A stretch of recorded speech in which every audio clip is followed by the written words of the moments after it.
पिछले कुछ महीने से पूरी दुनिया में कोरोना के केसेस बढ़ रहे हैं और हिंदुस्तान में कई राज्यों में केसेस बढ़ रहे हैं।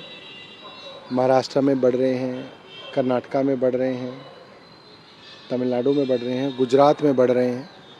तो हम लोग ये एक्सपेक्ट कर रहे थे कि दिल्ली में भी इस तरह से केसेस बढ़ेंगे, मगर अभी तक जितने भी एक्सपर्ट्स हैं वो ये कह रहे हैं कि इसमें चिंता की बात नहीं है। इसमें जो कोविड है इसकी सिवेरिटी ज़्यादा नहीं है। लेकिन जो महीने में तो क्या बच्चों को लेकर पेरेंट्स के मन में खासकर चिंता है कि जिस तरह कोविड बढ़ रहा है, फिर से कहीं जैसे मास्क को लेकर हम कई राज्यों से देख रहे हैं, जिन राज्यों के अंदर अभी पिछले 1-1.5 महीने से कोरोना चल रहा था, जैसे महाराष्ट्र है, गुजरात है, तो इस तरीके के कोई मास्क वगैरह के प्रावधान वहाँ नहीं हुए हैं और स्थिति कंट्रोल में रही है। तो अभी कोशिश यही कर रहे हैं कि जिस तरीके से अन्य राज्यों में हुआ है, या अगर केंद्र सरकार की तरफ से, क्योंकि केंद्र सरकार मेन मॉनिटरिंग करती है सिचुएशन की, अगर कोई उनकी तरफ से कोई एडवाइस आएगी तो उसको देखेंगे।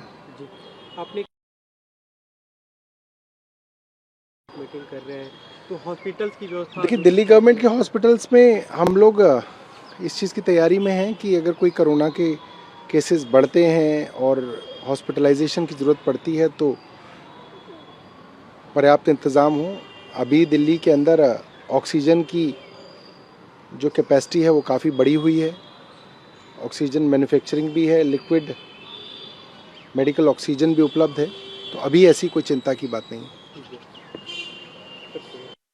बढ़ गई है और आज से जो दिल्ली जल बोर्ड की तरफ से जानकारी दी गई है, कल शाम से पानी की सप्लाई में कमी आई है कई इलाकों में। ये समस्या कब तक रहेगी और इसके अस्थायी समाधान के लिए क्या कुछ कर रहे हैं आप लोग?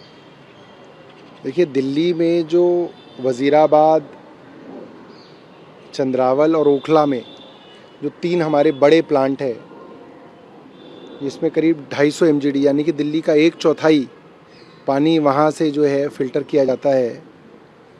उसमें जो पानी आता है वो यमुना से आता है, ताजेवाला से आता है।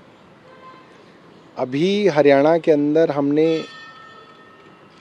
ये गूगल मैप्स के ज़रिए बताया था कि बड़े पैमाने पे इलीगल सैंड माइनिंग चल रही है, जिसमें हरियाणा में रेती माफिया ने पूरे के पूरे यमुना के फ़्लो को बंद कर रखा है और यमुना के ऊपर बंड बना के यमुना के पानी रोक दिया है। तो दिल्ली में अभी जो पानी आ रहा है वो पानीपत और सोनीपत का इंडस्ट्रियल वेस्ट आ रहा है। अब क्योंकि आपने यमुना का पानी पूरा रोक दिया है, तो अभी जो वज़ीराबाद पे पानी आ रहा है वो सारा का सारा इंडस्ट्री का वेस्ट है। और अब जो है, आज तक के इतिहास में इतना अमोनिया कभी यमुना में नहीं आया। 8 ppm से ज़्यादा अमोनिया आया हुआ है। इसको तो कोई संयंत्र जो है, कोई अमोनिया का फिल्ट्रेशन भी जो है इतने अमोनिया को ठीक नहीं कर सकता। ये पानी तो बहुत ख़तरनाक है और ये हेविली पॉल्यूटेड पानी है, बेहद प्रदूषित पानी है। तो